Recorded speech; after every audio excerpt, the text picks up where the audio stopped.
In today's video we are going to unbox and take a first look at the Garmin Instinct 2S Solar. I bought this watch during Black Friday for about 250 euros. And in this video we will take a look at what's in the box, how you set the watch up, my initial thoughts on both the watch when I unpack it and when I used it outside for the first time.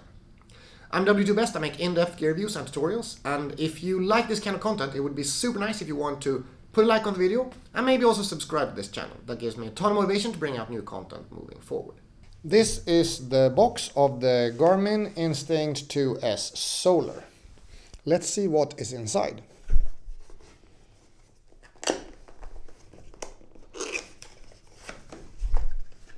When opening it up, you get presented with the watch like this, and it has a plastic piece with the watch face on it so you can see how it looks when it's in use.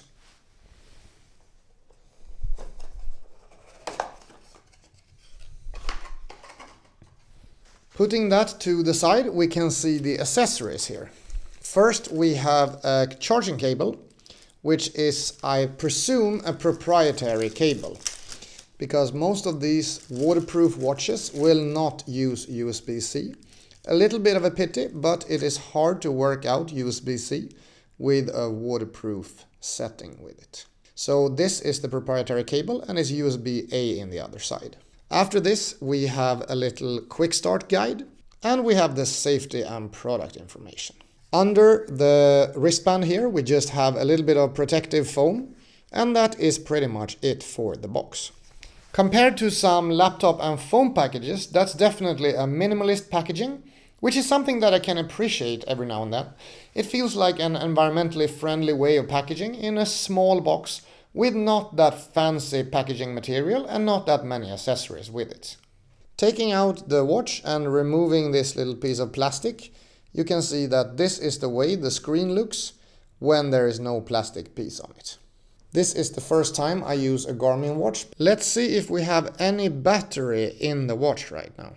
The top left button was the one that started the watch up, and it is starting up fine, and I can choose what language I want.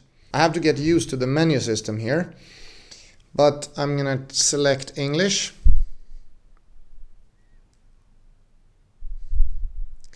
It asks if I want to pair with my phone, which I want to do right now. Then it says download Garmin Connect Mobile, which I don't want to do right now, so I'm not gonna pair it with my phone. It asks how I want to measure distance, which I want to do in kilometers. It asks what time format I want, which I want in 24 hours. It asks my gender, my birth year, and then it asks if I want to set the time manually or by using satellites. I selected use satellites, and then it says GPS signal is stronger outside, away from trees and tall buildings. Maybe it won't work, so let's go into set it manual instead. Right now the time is 19:15. When making an error you can just click the back button, which is the lower one on the right hand side.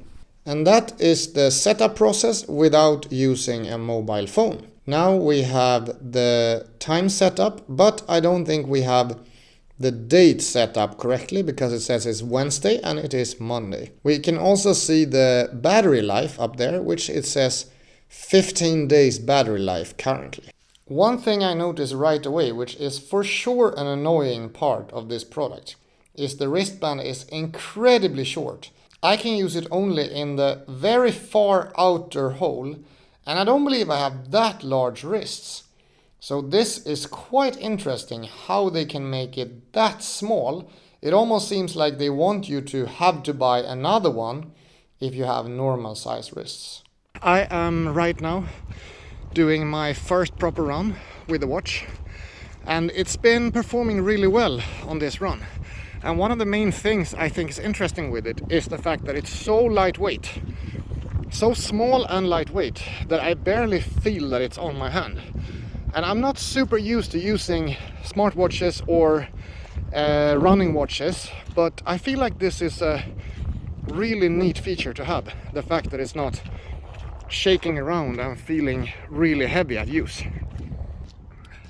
I also realized that when you are connected to the phone and the watch gives you your lap time, so each kilometer it will tell you what speed you're at. And when I'm using my headphones connected to the phone, listening to music or a podcast, it will tell me the lap and the speed that I was at during this kilometer, which is a pretty neat feature to have. And I think I will be using the headphones to run with music or podcast quite a lot. So that is a great little addition that I wasn't aware of. Right now you can see the navigation feature. So it shows me the path that I'm on, but no map, what direction I should go in, as well as how far until the next turn, which you can see is that left turn in 700 meters. It works pretty well, and it beeps as well as vibrates when I'm gonna turn a little bit ahead of time, so I know there's a turn coming up. That is it for the unboxing and setup of the Garmin Instinct 2S Solar. After using this product for about 3 or 4 weeks, I decided that I wasn't completely happy with the way that it was working. It's a fine product, although the way that it works with the display and a bunch of the different features in the Garmin ecosystem, I felt could work better if I got one of the models with a larger screen and some more features. So I decided to upgrade for the Garmin Fenix 7, which is a product I will be making more review content about in the next upcoming period. I'm W2Best, I make in-depth gear reviews and tutorials, and I will see you in the next video. Have a nice day, bye bye!